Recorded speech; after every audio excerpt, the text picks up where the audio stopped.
Bueno, siempre es un lujo tenerlo acá, uno de los jóvenes que está poniéndole cabeza a la libertad. Es difícil defender la libertad, porque emociona menos que otras promesas políticas, pero es el director ejecutivo de la Fundación para el Progreso, abogado, doctor en filosofía de la Universidad de Heidelberg, Alemania, columnista en los diarios Financiero y El Mercurio, autor de varios ensayos y libros. Me refiero a don Axel Kaiser. ¿Cómo estás, Axel? Gusto saludarte. Muy bien, qué gusto saludarlo. Gracias por la invitación. Bienvenido nuevamente. Usted como director de la Fundación se encuentra celebrando 5 años de vida. Ahí me llegó una invitación muy bonita. ¿Cómo ha sido esta experiencia? Mira, ha sido una experiencia extraordinariamente gratificante. Nosotros comenzamos con esta iniciativa, cuando digo nosotros, el que habla, Nicolás Ibáñez y Dag von Appen, somos los 3 fundadores de este think tank, con el diagnóstico de que en Chile el discurso anti-libertad, anti-mercado, más bien colectivista, estatista, estaba avanzando muy fuerte. Yo escribí un libro el año 2009, ya hace mucho tiempo, diciendo que en Chile se estaba deteriorando el consenso en torno al sistema económico, que en algún momento iba a llegar un gobierno que iba a intentar pasar una retroexcavadora. No lo dije con ese término, pero eso es lo que planteé en ese libro. Y ese libro estuvo ahí muchos años. Al principio la gente pensó que era una exageración lo que yo estaba diciendo, y el tiempo me dio toda la razón. Y luego de que el tiempo me diera toda la razón, y perdonen que lo diga de esta manera tan arrogante, pero en Chile nunca nadie te reconoce nada, entonces yo me lo estoy reconociendo a mí mismo. Con Nicolás y Dag, que somos muy amigos, digamos, hoy en día, porque yo antes no los conocía, decidimos hacer algo al respecto. Y este fue un emprendimiento intelectual, una empresa. Yo empecé cuando estaba terminando mi doctorado en Alemania, viajaba a Chile permanentemente, me mantenía presente en los medios acá, daba conferencias afuera, lo llevamos adelante. No fue fácil al principio, ¿no? Muchos nos dijeron que esto no era necesario, que era una locura, que existían otros centros ya que estaban haciendo el trabajo. Nos falta tampoco el típico chaqueteo y la envidia, ¿no es cierto?, de aquellos que ven algo que tiene potencial y que hay que sobreponerse a eso, una característica muy propia de nuestra cultura y que no es una exclusividad de la izquierda, está a la derecha tanto como está a la izquierda. Esto no es un tema, digamos, de partidos ni de ideología, es un tema humano. Pero sin embargo, Checho, yo te diría que hemos tenido finalmente un desenlace extraordinario, porque la cantidad de gente joven, nosotros nos enfocamos sobre todo en los jóvenes, que postulan a nuestras actividades, a nuestros cursos de formación, a nuestra universidad que hacemos todos los años, todos nos damos abasto. Eso no existía en Chile hace varios años atrás. Yo fui uno de los que partió hablando de la Escuela de Economía Austríaca, por ejemplo, de Hayek, de Mises, hablaba mucho de Friedman. Friedman era un poco más conocido por los Chicago Boys, pero todo esto, hoy día tienes cientos, tal vez miles a lo largo de Chile, estudiantes leyendo esos textos que nosotros estamos trayendo a Chile, saben qué es la economía austríaca, saben quién fue Hayek, lo han leído, van a nuestros cursos. Estamos teniendo un apoyo mucho más transversal, hay muchos más donantes hoy día en la fundación, también de gente profesionales, que no son gente con muchos recursos, pero que apoyan en la medida en que pueden nuestros esfuerzos. Hemos tenido una llegada en los medios que ha sido bastante importante, y creo que cumplimos un rol fundamental en oponernos a este gobierno, y anticipamos que este gobierno iba a ser un desastre, y así fue. Bueno, yo desde mi humilde tribuna he apoyado mucho el trabajo de la fundación. Tú fuiste uno de los que partió, y uno de los pocos que partió apoyando el trabajo nuestro. Tuviste una visión muy, muy clara. Creo que es importante apoyar la idea de la libertad tan atacada. Fíjate que, a modo anecdótico, me tocó participar en 2 programas de televisión. A mí me habían invitado a ese ciclo entero, pero por compromisos anteriores no había podido, tuve que decir que no. Sin embargo, se accidentó Mary Rox Masquila, a quien le mando un beso grandote, y me llamaron del canal. Está bien, ya ella tiene un problema ahí en la cadera, se cayó en el estudio, y los 2 últimos días quedaron huérfanos de un panelista, y me llamaron del canal. Bueno, tú dijiste que habían 2 días que no podías, pero estos 2 días que quedan acompañan, ¿no? Y fui como panelista. Sin embargo, hay una intolerancia por parte de la izquierda a las ideas que nosotros representamos, Ricardo, realmente sorprendente. Tú ves los Twitter y toda mi participación fue bastante moderada, digamos. Yo estaba consciente que estábamos en un programa que estaba llegando a todo Chile. Traté muy bien a la candidata demócrata cristiano, porque me parece que así uno tiene que tratar a todas las personas. Además, ella me parece una persona decente. Sin embargo, mira, hasta por algo está quebrado el Canal 7, porque llegan a estos fachos, asesinos, lamebotes. Oye, pero una sarta de insultos realmente impresionante. Entonces tú te das cuenta de que efectivamente da lo mismo lo que tú digas o lo que tú hagas. Ellos no escuchan los argumentos. Ellos les da lo mismo si tú tratas de explicar de qué se trata el tema. El punto es desacreditar al mensajero, no al mensaje. Para el mensaje les cuesta mucho tener argumentos, porque la evidencia empírica demuestra que lo que nosotros defendemos sí da resultado en todas partes. En cambio, todo lo que ellos defienden, o la mayoría de las cosas que ellos defienden, sobre todo los de extrema izquierda, son un fracaso en los países que han intentado instalar esto. Es que no hay un país donde se haya tratado de poner el modelo socialista que le haya ido bien. Entonces no tienen argumentos para defender y finalmente terminan atacándote, Ricardo. Yo quisiera hacer 2 o 3 comentarios al respecto, y voy a partir con lo tuyo, pero después quiero tomar un poco lo de Axel con respecto a la libertad, para un poco hacer un contrapunto. Efectivamente, el tema de las redes sociales es todo un tema más bien de orden sociológico y psicológico, digamos.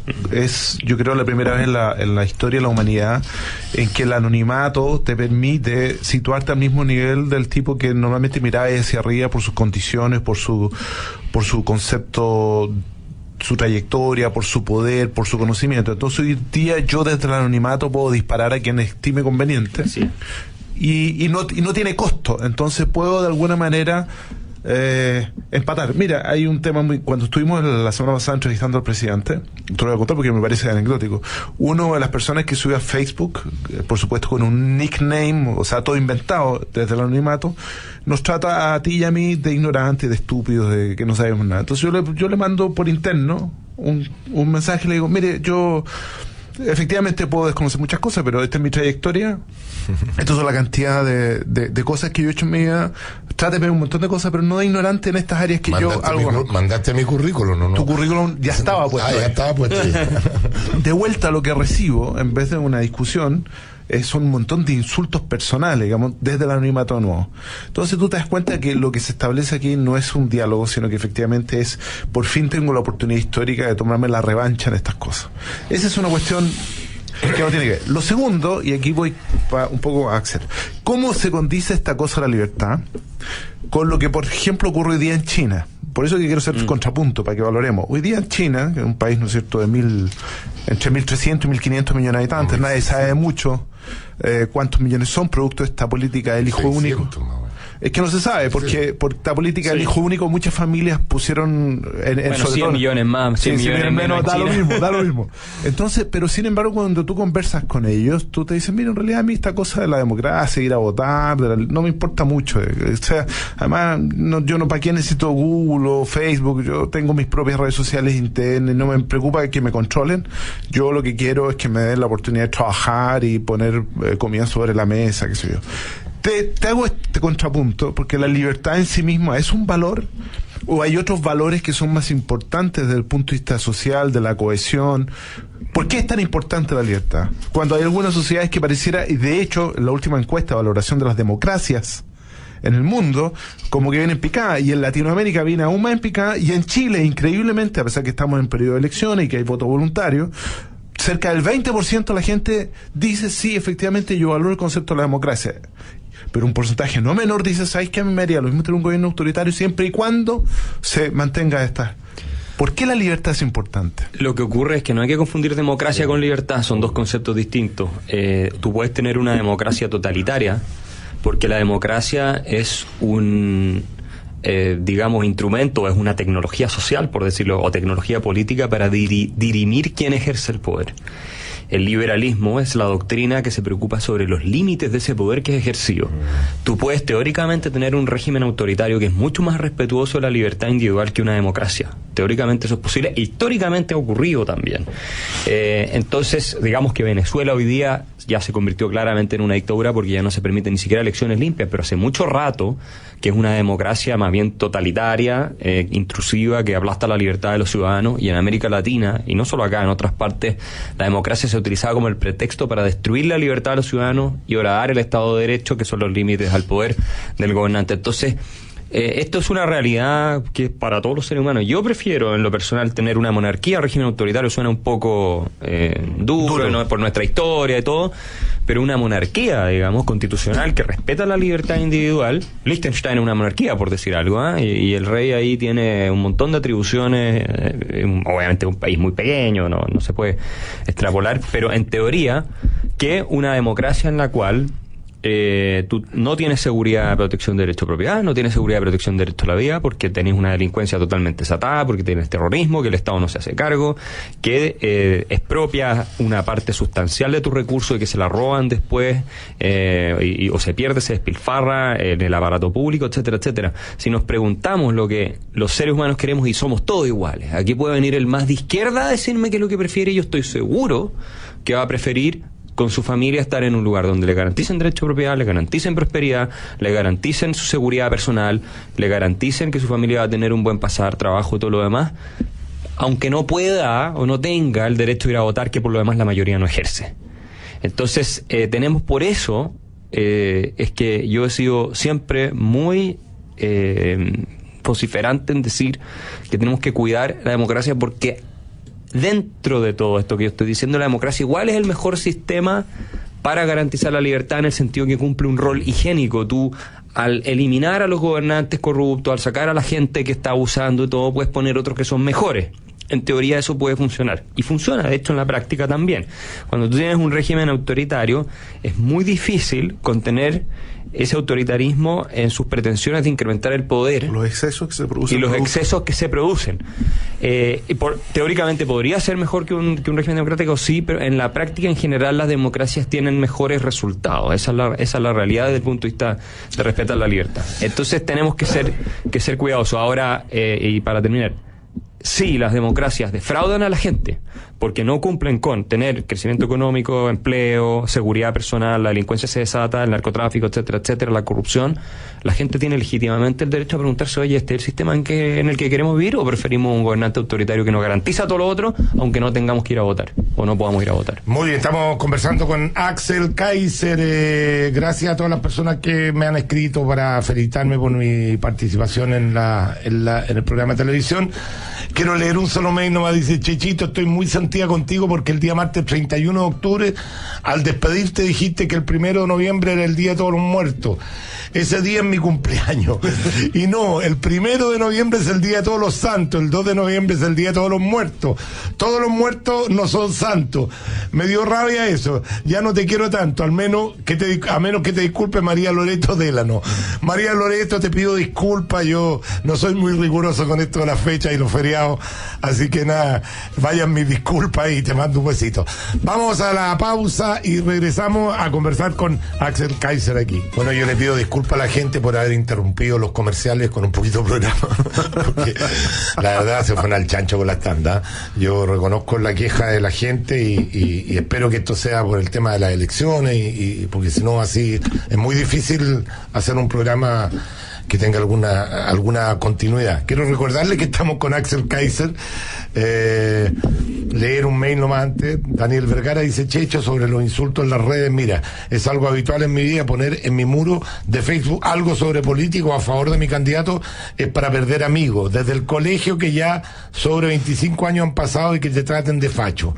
Insultan a medio mundo y en forma abierta y descarada. Mucha violencia, mucho rechazo a todo, no hay respeto sobre ideas o sugerencias, solo insultos, no hay argumento, solo insultos. Y trabajan en forma grupal, buscando información privada, analizando tu perfil y criticando hasta tu educación, modo de vida, facho o lo que sea. Lo encuentro triste, peligroso y desgastador. La gente no oye razones, está encerrado en una idea. Ahora me pregunto, ¿quién creó este odio? ¿Quién lo alimenta actualmente? Saludo, Daniel Vergara, licenciado en lengua en la Universidad Nacional Capodrístriaca de Atenas, Grecia, Europa. Bueno, ahí estaba un resumen un poco de todo lo que han dicho también de todos los insultos. Déjame decirte una cosa sobre ese tema. Umberto Eco, el famoso escritor italiano que falleció hace poco tiempo, tiene una reflexión sobre los idiotas del Twitter. Entonces él se queja mucho de que hoy día cualquiera que antes era un pobre borracho que iba a estar discutiendo en un bar y casi te saliendo a combos después, tiene acceso y tiene la autoridad de un premio Nobel y puede, ¿no es cierto?, insultarlo y decir lo que quiera en las redes sociales. Hoy día tú puedes acceder a cualquier persona. Si yo quiero mandarle un tweet a Donald Trump lo va a recibir, ¿te fijas? Y ese es uno de los, en cierto sentido, aspectos muy negativos que tiene el tema de las redes sociales. Pero fíjate que yo, a pesar de ello, que reconozco y me quejo de esta odiosidad, prefiero la libertad. Yo también, absolutamente. Porque ese es un espacio de libertad. Es como, no sé, pues como querer eliminar la energía nuclear porque hay locos que hacen la bomba atómica. O sea, no es la herramienta la mala, la herramienta genera un espacio de libertad adicional y yo en ese sentido la defiendo. Lo que sí hay que hacer es que la gente que defiende la libertad también se meta y defienda, porque cuando se apropian estos grupos, ¿no es cierto? Porque son grupos organizados, o sea, sí. no es casualidad que a ti te hacen un bullying por las redes y hay varios que te están haciendo lo mismo, o sea, justo todos pensaron lo mismo en un momento. Son siempre los mismos 40 gallos. Claro, están organizados. Entonces, ¿por qué no se organizan del otro lado para darle también a la herramienta? Porque la herramienta, digamos, sirve cuando hay un terremoto, cuando hay un tsunami, cuando hay alguna emergencia, ha servido para recuperar, para rescatar vidas, y también hay algunos que lo ocupan para informarse, y hay gente que lo utiliza bien. Entonces no vamos a dejar que los es lo mismo, sabéis que yo no salgo más a la calle porque hay delincuentes. Eso es entregarle la calle a los delincuentes. Yo creo que es una mala política. Hay que defender todo esto. Sí, pero los delincuentes no pueden ir a agarrarlos a balazos. En Twitter puedes atacar de vuelta, pero a los delincuentes no puedes agarrarlos a balazos. Ahí hay un fracaso del Estado completamente. No te queda otra que encerrarte en tu casa. Yo tengo una visión un poco distinta y probablemente esto no... Si bien es cierto, yo entiendo que hay que defender las herramientas y los espacios de libertad y de interacción, pero yo creo que uno no tiene por qué aceptar desde el punto de vista social que tú bajes el nivel de discusión y los insultos de orden personal. No, yo no estoy defendiendo eso, estoy defendiendo la libertad. Estoy de acuerdo, pero lo que pasa es que uno tiene que ser lo suficientemente duro en condenar este tipo de cosas, digamos. Tú no puedes aceptar que nadie insulte, por ejemplo, a la Presidenta de la República. No es aceptable, porque es una institución, porque de alguna manera refleja... Así es. Yo puedo estar en absoluto desacuerdo con sus políticas, y puedo decir, mira, no estoy de acuerdo por esto, pero no puedo insultarla personalmente, no puedo insultar... O sea, para mí, por ejemplo, lo que hizo el candidato Navarro, que es un senador de la República, de tirar las monedas, refleja lo peor de la política, porque refleja, digamos, de alguna manera, no hay un argumento, hay una insulta, hay un símbolo, claro. Entonces, desde esa perspectiva hay un resentimiento. Bueno, pero lo que yo hubiese esperado es que todo el resto de los candidatos hubiese esperado, además, que quienes organizaban esa circunstancia de exposición de los candidatos lo hubiesen sacado, porque hay ciertas normas que cumplir. Porque de lo contrario, si un candidato a presidente de la República hace eso, entonces significa que yo estoy de alguna manera, a través del ejemplo, autorizando a toda la red social a hacer exactamente lo mismo. El día de mañana, entonces, un alumno con su profesor le tira moneda, da lo mismo, lo hace un senador de la República. Entonces da lo mismo el hijo con el padre. Entonces, yo creo que esas cosas uno tiene que ser lo suficientemente claro. Axel, pasando a los temas que me gustaría conversar contigo. Lo más probable es que el próximo gobierno sea un gobierno de centro derecha, de Sebastián Piñera, pero ¿de qué forma se puede reencantar a la gente? Hoy día yo creo, mi opinión es que la gente va a votar por Piñera básicamente porque percibe que con él tiene más grados de seguridad en la parte económica, en la parte de mantención de su trabajo, en la capacidad de generar empleo. Sin embargo, el relato de la centroizquierda, el famoso relato, esa cosa que encanta, todavía sigue ausente, esa mística, ¿no es cierto? ¿De qué forma ustedes como como fundación para el progreso, ¿de qué forma se puede traducir ese discurso en algo que encante, digamos, que emocione, que logre que este no sea un nuevo paréntesis de los gobiernos de la nueva mayoría de 4 años? Yo creo que sí encanta. Fíjate que la experiencia que al menos he tenido yo, que también he hablado a lo largo de Chile, hay videos míos que han llegado a millones de visitas, he salido en varios medios de todo, y con otra gente en la fundación y la misma fundación, es que no damos abasto con la demanda que hay, o sea, entre jóvenes, entre gente ya incluso mayor que nos pide, por favor, háganos a nosotros cursos también, porque esto falta. Lo que ocurre es que en el liderazgo político poca gente o casi nadie cree en esto. Y pocos que creen tampoco lo saben transmitir. Todas las de las cúpulas de los partidos políticos, sí, concretamente. Sí, los candidatos y los partidos políticos, porque obviamente existe una gran sensación de temor, en el sentido de que si yo no prometo cosas y no me compro el discurso de la centroizquierda, y Piñera obviamente es el mejor de los candidatos para ganar la próxima elección, pero Piñera no es una persona estrictamente de derecha. Piñera es de centroizquierda. Piñera es un socialdemócrata y su programa es socialdemócrata, es una socialdemocracia razonable, moderada, inteligente, que le puede hacer, digamos, bien al país comparado con un discurso radical como el de la nueva mayoría. Pero lo que tenemos hoy en Chile es dos alternativas: o la izquierda dura o una centroizquierda moderada, y eso, alternativas con posibilidad de llegar al gobierno, y eso es un problema en el largo plazo, porque ¿quién está tirando el eje hacia el lado más liberal? Y hay muy pocos, digamos, y eso políticamente hablando, y tal vez Evópolis lo hace un poco más. Me parece que sus propuestas son más liberales que las del grupo de Piñera, absolutamente, y espero que sigan en ese camino.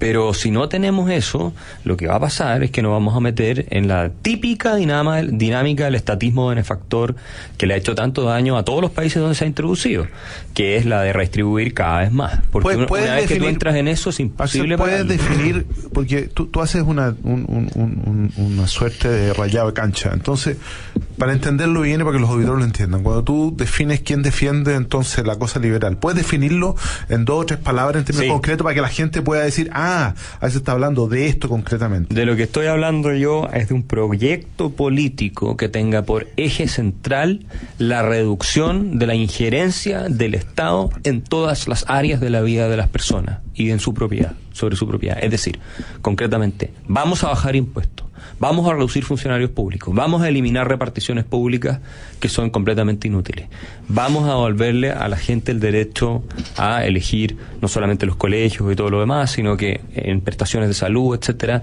y vamos a desmonopolizar el Estado. Vamos a dejar a las personas que no les quede solamente la oferta estatal en salud, por ejemplo, sino que pueden acceder a la oferta privada, aunque tú tengas que subsidiar. Algo de eso hay en el programa de Piñera también, por lo demás. Pero la filosofía general es achicar el tamaño del Estado. En Chile hoy día tenemos un Estado que es enorme desde el punto de vista de nuestro nivel de desarrollo. Dicen, siempre lo comparan con Alemania, cosas que no tenemos ese nivel de productividad. Y los estados en esos países tienen tremendas crisis porque no pueden financiar su gasto y tienen tremendas deudas. Entonces, nosotros duplicamos la deuda en 4 años. ¿Qué es lo que creo que va a ocurrir con Piñera? Piñera va a administrar bien, va a abrir la inversión, todo eso va a llegar con Sebastián Piñera, no me cabe ninguna duda. Pero ¿cuál es el riesgo? El riesgo es que él estabilice el nuevo equilibrio en el cual nos dejó el gobierno la nueva mayoría. Entonces lo haga fiscalmente sustentable, porque creció la economía un poco, a tener suerte con el cobre, al mismo tiempo va a subir algunos impuestos, va a bajarlo de la gobierno quitar, es muy difícil para un gobierno quitar privilegios conseguidos. Muy difícil, pero mira, ¿cómo está Argentina con Macri? ¿Cuál es el desafío que tiene Macri hoy día? Macri tiene que echar a más de 1 millón de funcionarios públicos para poder contener el déficit fiscal que está llegando a más del 8% y que lo están manteniendo y conteniendo la devaluación a punta de endeudarse en dólares. Y si no lo hace, le va a reventar el país igual que el año 2001. Imagínate, si ese es el riesgo que están corriendo los argentinos en algún minuto más adelante, con una feroz devaluación. Ahora, ellos están muchísimo peor que nosotros. Pero lo que yo estoy advirtiendo es la tendencia a largo plazo. En Chile siempre nos preocupamos de la elección que viene. Pensemos el país a 20 años por una vez, o a 30 años. Todos los políticos dicen que lo piensan a ese plazo, pero ninguno lo hace realmente. Entonces, yo creo que estas ideas de la libertad, que son básicamente tener un Estado reducido, subsidiario, con gasto focalizado, muy eficiente, modernizado, la agenda de modernización del Estado que venimos hablando hace 20 años, y no se ha hecho absolutamente nada, y lo que se ha hecho ha sido cosmético, nada relevante, digamos, que realmente sea un antes y un después. Lo que se ha hecho ha sido cosmético, es prioridad, y en eso vamos a estar de acuerdo todos, desde la centroizquierda más razonable hasta la derecha más dura. Todos van a estar de acuerdo con que el Estado hay que modernizarlo. No creo, porque la modernización del Estado pasa también hoy día por una reducción del botín, justamente. Es un botín, exacto. Y yo no me imagino que con el sistema, porque es el gran problema que tiene la democracia, digámoslo, que los políticos votan proyectos más que preocupándose del fondo del proyecto en sí, preocupándose de la próxima elección. Dicen, ¿cómo voy a votar de tal modo de no perder voto o no poder ser reelegido? Por eso que yo creo que el tema de la reelección, fíjate que las personas gobiernan mucho más cuando saben que ya no van a ser reelegidos, porque efectivamente se preocupan de esa mirada más de mediano y largo plazo. Sí, pero en 4 años también no te sirve. Lo que tenemos hoy día, esto de estar cada 4 años, fíjate que estamos hablando de la candidatura presidencial de esta elección desde hace casi 3 años. Es una cosa increíble. Nos llevaba Michelle Bachelet 12 meses y ya estábamos hablando de quién iba a ser el próximo candidato. Entonces, desde esa perspectiva, también este sistema le hace mal. Yo te tengo una pregunta derecha, digamos. O sea, dime, ¿cómo estas cosas que tú estás planteando, de reducir el Estado, de hacerlo más eficiente, de permitir la libertad de la elección, de que la gente tome y diga, ¿sabe qué? En vez de atenderme en el Hospital San Juan de Dios, quiero ir a la clínica Dávila, y la diferencia la pone el Estado? O sea, el contribuyente, porque el Estado nunca paga nada. Por supuesto, son las personas. Bueno, ¿cómo pones esas ideas, y esas ideas cómo logras que permeen y que de alguna manera sean aceptadas por la gente? Hay que explicarlas y hay que decírselas. ¿Cómo yo, si soy una persona que tiene que acceder o está obligado a ir a la salud estatal, digamos, no me va a parecer una buena idea eventualmente poder acceder a salud privada financiada en parte, en copago por los contribuyentes? Porque de que hay que apoyar a la gente, hay que apoyarla. Y entiendo que el programa de Piñera algo incorpora de esto también, de este tipo de conceptos que son, a mi juicio, correctos, ¿ya? Pero eso es algo que hay que explicarlo y hay que decirlo. Lo que pasa es que no lo hacemos. Y si no lo hacemos, no tenemos cómo convencer a la gente de que estas son las ideas correctas. Tenemos que hacer una pausa. Sigamos conectados en agricultura, junto a Sergio Checho Irane. Muy bien, ya estamos de vuelta. A ver, vamos a poner una voz disidente. Carlos Olivares nos escribe: estimado Checho y panel presente, escuchando a don Axel Kaiser me doy cuenta de lo peligroso que es el planteamiento liberal que él defiende. Imagínese que plantea reducir el Estado en forma ortodoxa, cuando lo que necesitamos es contar con más y mejores funcionarios de carrera que puedan vigilar desde todos los ámbitos el cumplimiento de la normativa que busca asegurar la mejor distribución de la riqueza del país. A los que detentan el poder económico político no les gusta la democracia porque les hace restituir en forma de impuestos los recursos que permite educar en forma educada, cambiando la reforma educacional, atender las necesidades humanas de todos y además instalar toda la tecnología que nos haga vivir en una sociedad más humana y colaborativa. Peligroso el objetivo del invitado. Saludos cordiales, Carlos Olivares López, ciudadano como cualquier otro. Se firma. Bueno, yo creo que don Carlos está cayendo en una serie de fantasías y de sueños que pueden ser muy bien intencionados, pero que la verdad es que toda la evidencia empírica le prueban que está equivocado. Lo que yo estoy proponiendo es lo que han seguido todos los países que se han hecho ricos. Alemania, cuando se hizo rico, que es un gran ejemplo que le gusta a todo el mundo citar, era un país que tenía un tamaño del Estado que es la mitad de lo que es hoy día. La gente se olvida que los Estados... Era el doble de lo que es hoy día. No, era la mitad.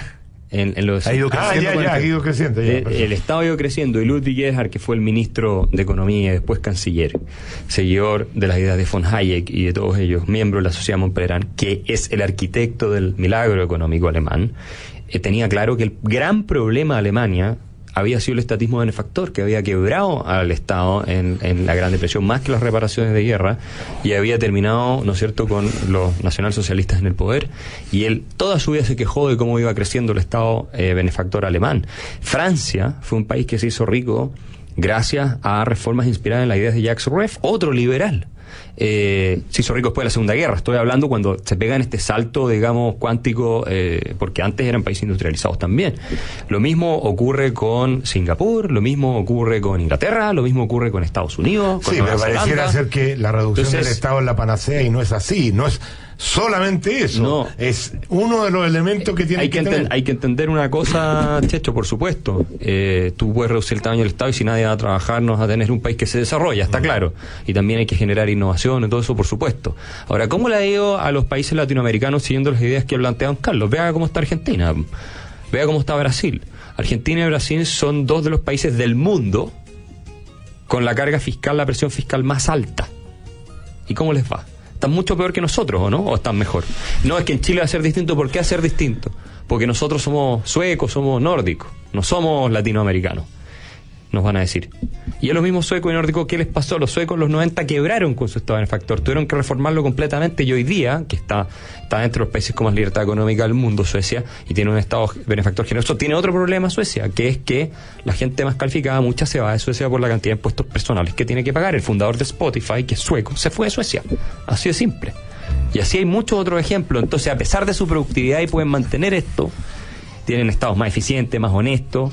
No es tan fácil. Te tengo que preguntar si te quedas con nosotros la segunda parte. Sí, claro. Para que podamos conversar. Para que podamos conversar. Yo les pido disculpas, la verdad que es re difícil hacer un programa así, con este nivel de tandas comerciales. Yo estoy tan molesto como mucha gente que alega aquí por los mails. Vamos a la pausa. Sigamos conectados en agricultura junto a Sergio Checho Irane. Bien, ya estamos de vuelta, queridos amigos. Un mail, Checho, gracias a Axel. Somos muchos chilenos jóvenes, no tan jóvenes, que hemos logrado articular un discurso coherente respecto a las ideas de la libertad y la defensa del capitalismo y del modelo de libre empresa. Hemos entendido el liberalismo como un pensamiento filosófico y político, más que económico.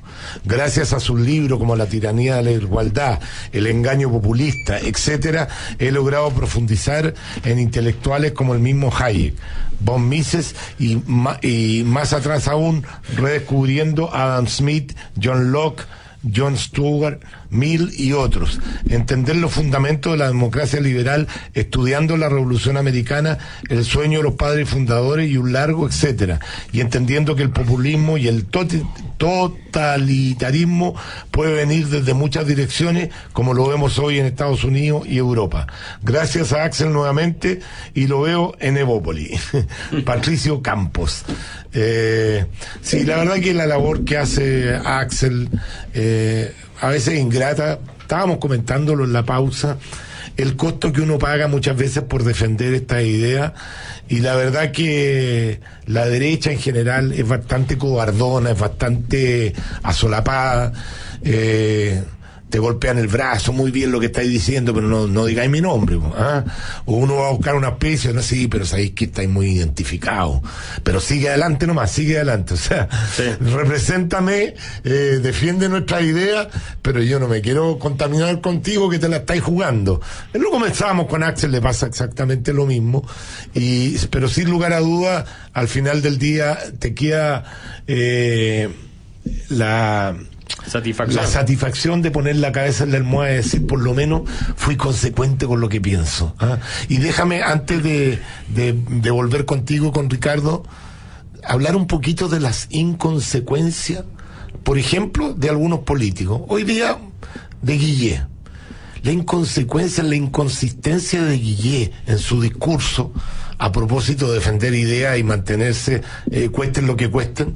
Recordemos frases como: si no hay primaria, yo no voy a primera vuelta. No hubo primaria, fue a primera vuelta. Si se presenta Ricardo Lagos, yo no voy como candidato. Se presentó Ricardo Lagos y fue como candidato. Lagos representa la política antigua. Se bajó Ricardo Lagos, necesitaba los votos de Lagos. Lagos ha sido lo mejor de la política de los últimos tiempos. Vamos a hacer un programa con la gente. ¿Hasta cuándo los políticos hacen? O sea, vamos a recorrer Chile y ahí vamos a hacer el programa. Y ahora resulta que no presenta programa porque está esperando ver qué le mete al programa para unir a los otros partidos para ir en segunda vuelta. Entonces, esos son los políticos que queremos de verdad. Esa es la inconsecuencia que queremos. Yo de verdad, Axel, prefiero un gallo de izquierda que sé lo que piensa exactamente, que no se da vuelta a canal, aunque esté equivocado, porque así si yo voto por él, sé por qué estoy votando, y no estos candidatos que se dan vuelta a carnero de acuerdo a las conveniencias. Les doy la palabra para que opinen ustedes. Yo quiero volver a traer a Axel al terreno de las cosas reales. En términos de lo que plantea Checho, tiene que ver un poco con la convicción que ejercen estos candidatos para obtener el poder, porque las ideas, si es que yo no tengo el poder, no puedo plasmarlas en hechos concretos y por lo tanto no puedo transformarlas en realidades. Entonces, las ideas que de alguna manera tú defiendes en la fundación y que tú en estos foros y en la formación de los nuevos jóvenes estás tratando de poner, ¿cómo se transforman en elementos concretos, en vehículos concretos de obtención del poder?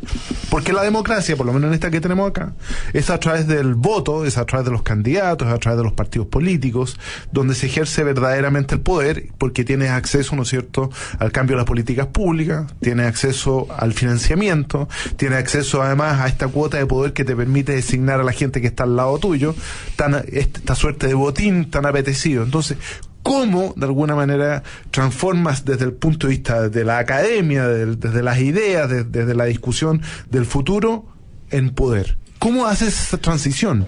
Lo que ocurre es que el poder se ejerce siempre dentro de ciertos límites, y uno de esos límites es el que, y tal vez el más importante, el que permite la opinión pública. Es decir, hay ciertas normas, instituciones que son completamente imposibles de introducir hoy, por ejemplo, porque la opinión pública, la reacción que habría sería tan visceralmente en contra, en algunos casos de manera muy justificada, en otros tal vez no tanto, que lo harían imposible.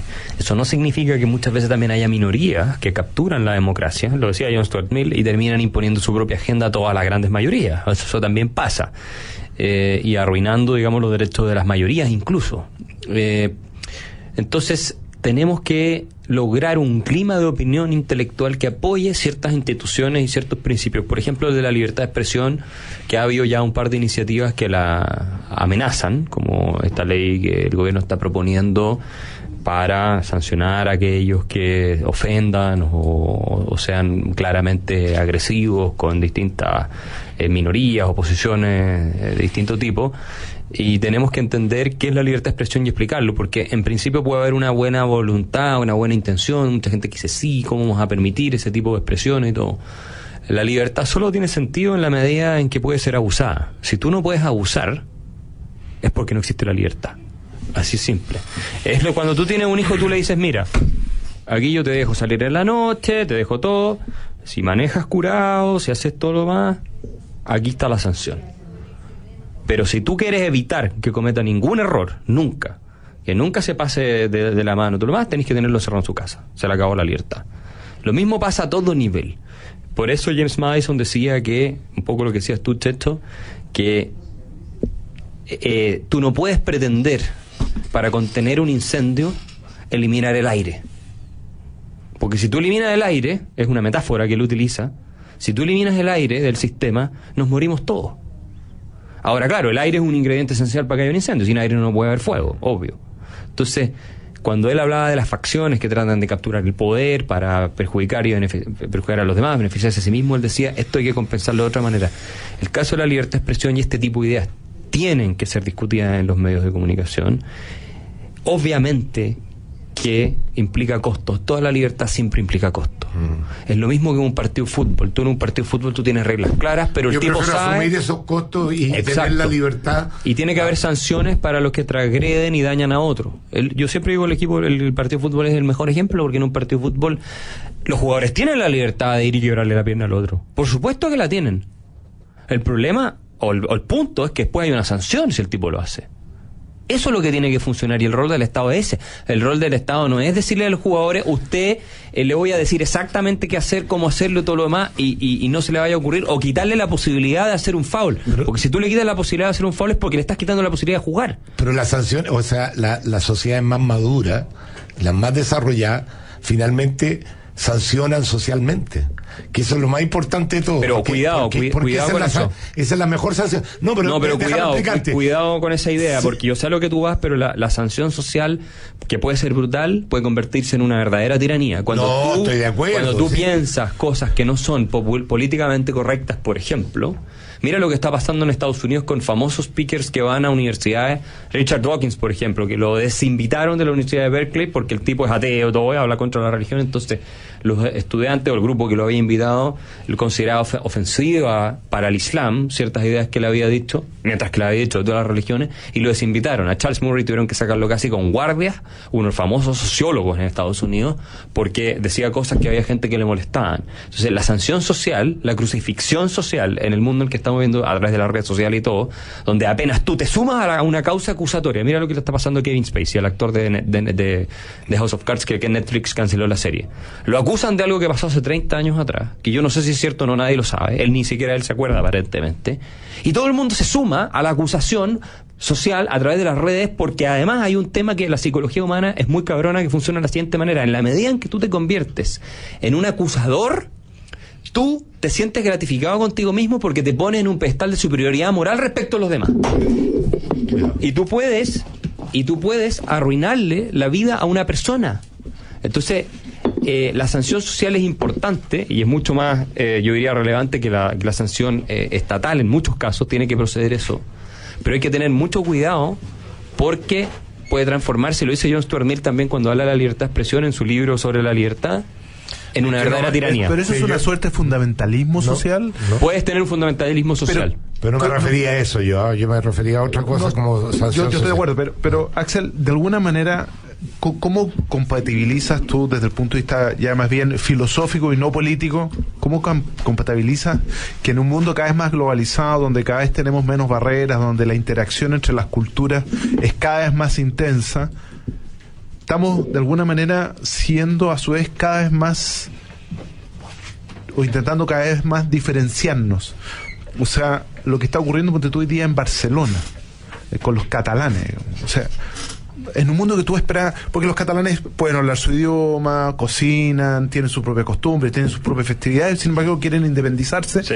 Entonces, ¿cómo convivimos en esta suerte de un mundo globalizado, pero que cada vez más queremos ser diferentes? ¿Qué está pasando? Es muy difícil. De hecho, aquí hay varios estudios que te prueban que mientras más diversas son las sociedades en términos culturales, étnicos, en fin, más difícil es la convivencia y menos es el capital social de la sociedad. Es porque los seres humanos tenemos una naturaleza que es tribal. Aquí hay un profesor de Harvard, Robert Putnam, que tiene todo estos estudios de esto.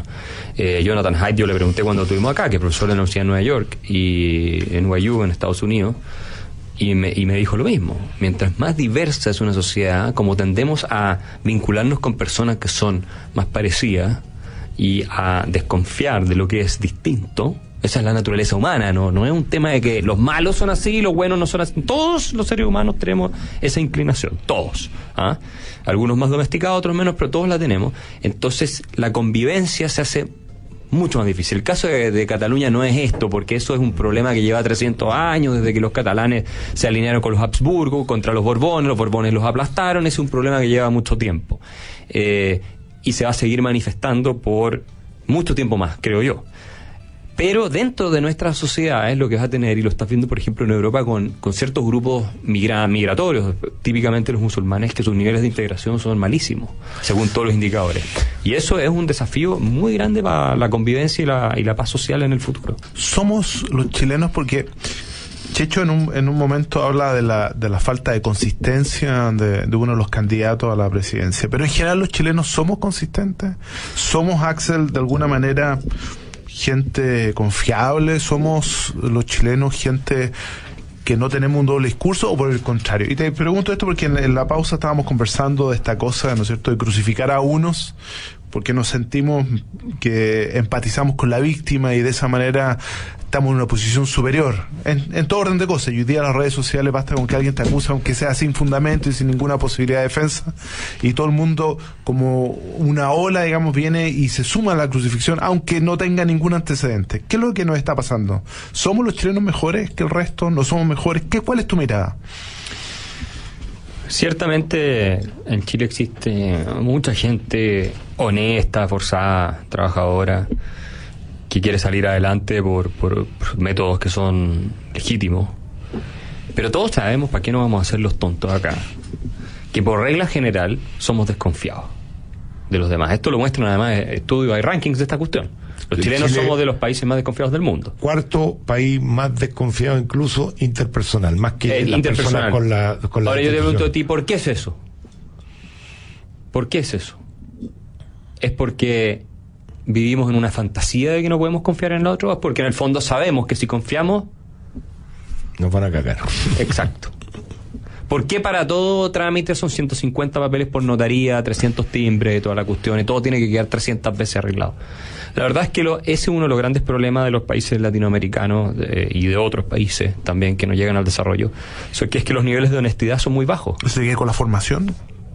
Tiene que ver con hábitos y tradiciones que se vienen desarrollando por décadas o tal vez siglos incluso, porque nunca ha sido distinto, nunca ha sido diferente. ¿Cuál es uno de los éxitos, secretos del éxito de las sociedades nórdicas? El alto nivel de confianza interpersonal. Lo mismo pasa en Alemania. Yo vivía allá. Tú dejas las llaves de tu casa al vecino, le dices, oye, ¿me puedes regar las plantas? Toda la cuestión, con todas tus cosas adentro.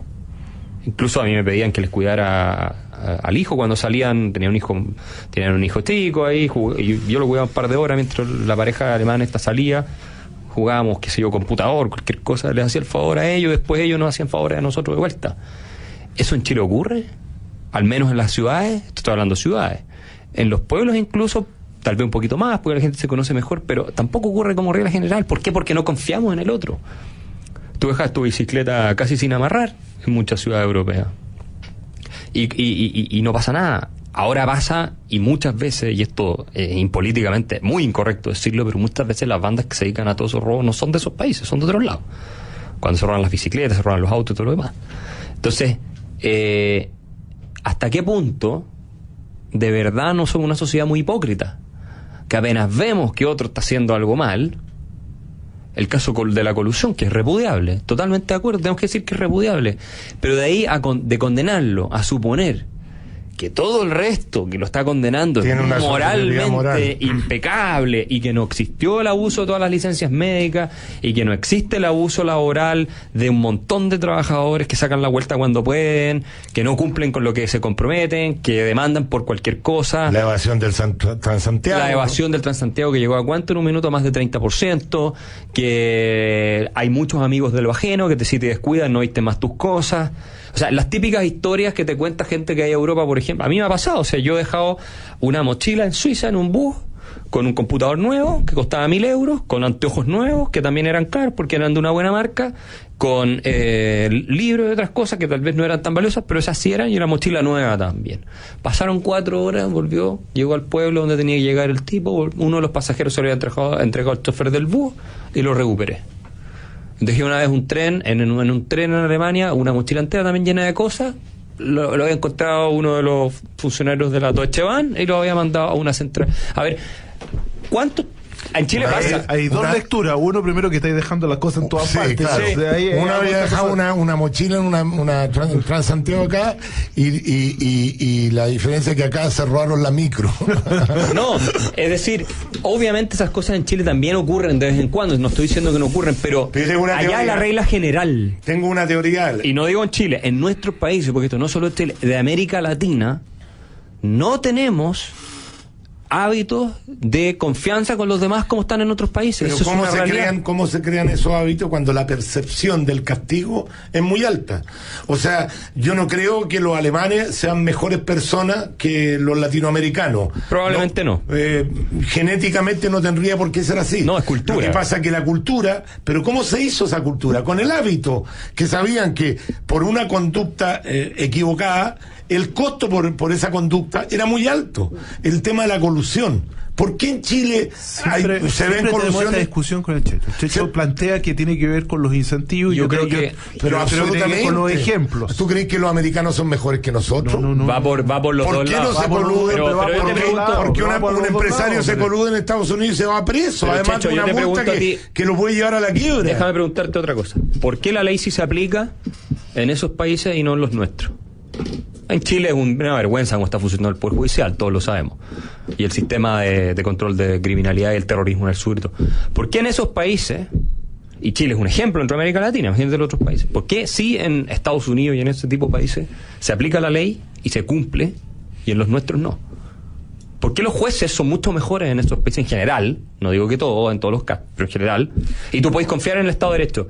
No es que haya Porque tenemos algunos problemas institucionales. No, también, pero ¿qué es lo que en son Chile. las instituciones? Pero en Chile también. O sea, Pero ¿qué son Pero por eso que las digo. instituciones estos no son mejores que las personas que las integran. Exacto. Y al final nosotros tenemos instituciones integradas por chilenos, gente de nuestra cultura. Así de simple. Y estoy de acuerdo, los incentivos son importantes y la ley tiene que estar bien hecha, totalmente. Pero en otros países tú necesitas mucho menos nivel de coacción para lograr los objetivos porque te enseñan desde chiquitito que no se tiene que mentir, que robar es malo, todas esas cosas, que tienes que cumplir los horarios puntualmente, etcétera, etcétera, etcétera. Desde chico eso Pero se junto cultiva. con enseñarte además. Te pregunto, Checho, ¿se cultiva eso en Chile culturalmente? No, para nada. Y te digo, a todo Pero nivel bueno. social, no te estoy diciendo, no, a todo nivel social. ¿Se cultiva o se celebra la pillería, el tipo que la hizo, el que se saltó la cola, el que la hizo corta y salió con un beneficio sin hacer el esfuerzo? Mira, ¿no se celebra acaso eso? Voy a llevar mi teoría a un extremo con un afán obviamente académico y no que yo esté de acuerdo con lo que voy a decir. Por supuesto. En Filipinas, el narcotráfico ha bajado prácticamente a cero. ¿Por qué? Porque el loco que está gobernando dijo que lo pilló en narcotráfico, lo mató. Y los mataba, pues. Bueno, esa es una... No, pero espérate, es que lo puse justamente un extremo para que tú veas cómo cuando existe la percepción de un castigo, ya sea legal, social, es grande, la gente se inhibe de hacer ciertas costumbres. Y si además Pero eso también... le agregan la educación y la creación de hábitos, por ejemplo, la generación nuestra, tú eres más joven, pero la generación nuestra con Ricardo, nosotros no tenemos mucho el hábito de la cosa ecológica. Nosotros todavía podemos botar la ceniza del auto afuera. Los cabros, como en el colegio le están enseñando, pero papá, ¿cómo se te ocurre tirar un papel? O sea, vienen con el chip absolutamente cambiado, porque tiene que ver también con un cambio educacional. Sí, y estoy de acuerdo generacional contigo. también. Pero, yo estoy de acuerdo y eso es progreso, pero el punto, y yo creo que estamos avanzando en algunos temas, no estoy diciendo que no, pero el punto es, el caso de Filipinas, ¿tú crees que si tú tuvieras el gobierno de México diciendo que ahora va a aplicar la pena de muerte, que de hecho Calderón desató la guerra contra los narcos y hubo decenas de miles de muertos? ¿Y qué pasó con el narcotráfico? Sí, no mejoró en absolutamente nada. Sí, porque no tuvo el poder. El narcotráfico era más poderoso que el gobierno. Por eso te estoy diciendo. Si tú tienes un poder total sobre una sociedad, por supuesto puedes hacer lo que quieres ahí. Absolutamente. Pero te estoy hablando, estas son cosas que fueron desarrollando como hábitos, como valores y como principios. Por eso que yo creo que los liderazgos son fundamentales, porque los liderazgos, si yo vuelvo a insistir en esto, si yo tengo un senador de la República que es capaz en una reunión tirar monedas, estoy generando un efecto de amplificación. Si lo más escandaloso, lo más escandaloso es que lo toleremos y no lo condenemos. Obvio. Yo me acuerdo cuando le pasó a la ministra el jarro de agua. El jarro de agua, con la niña esta música, ¿cómo se llama? La mocosa esta. Yo en programas de televisión defendía la mente, a pesar que yo era opositor al gobierno de Bachelet. La defendí porque esas cosas no pueden pasar. Es totalmente inaceptable. Ahora, si tú permites, y en eso tiene razón Checho, que se demoró en el principio de autoridad, también la sociedad se termina por disolver completamente. Sociedades, sobre todo como la nuestra, que tienen estos vínculos muy frágiles de comunidad. Oye, tenemos que ir a la pausa. Enrique Arias dice: Alemania, Francia, países nórdicos, etcétera, tiene una diferencia con nosotros, tienen base protestante. Salud, Enrique. ¿Podemos comentar algo de eso a la vuelta? Sí.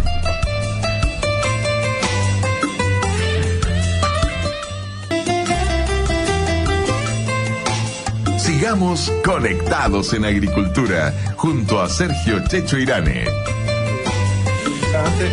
mientras... Hola, Checho. Si Estados Unidos, Inglaterra, Alemania, Suecia, Australia, Canadá, etcétera, son países de religión protestante donde el chip libre es menor. Son países más serios y disciplinados. No como nosotros, los países católicos, donde todo es relativo. Hay menos orden y mucho más corrupción. Y en Europa es lo mismo. Los peores países y más corruptos son Italia, España, Portugal, Grecia. En general, los países latinos católicos. Saludos, Vinilo Mundo. Puede haber algo de eso, ¿eh? Puede haber algo de eso en la explicación. La famosa tesis de Max Weber en su libro La ética protestante del espíritu del capitalismo, donde él dice que y analiza, dice, bueno, en Suiza mismo los cantones católicos andan peor que los protestantes, y él atribuye a la ética protestante el desarrollo del capitalismo moderno. Bueno, de hecho en Suiza funciona distinto, ¿eh? O sea, lo que si uno va manejando y tú te das cuenta que los cantones van cambiando, sí, en términos de cómo está la limpieza, cómo está el orden, sí, cambia. La Suiza alemana es más ordenada y limpia que la francesa y la italiana. Es increíble. Pero, bueno, hay gente que contradice eso. En Alemania, por ejemplo, el estado más rico es Bavaria, que es un estado más bien católico. No siempre fue así, pero es un estado más bien católico.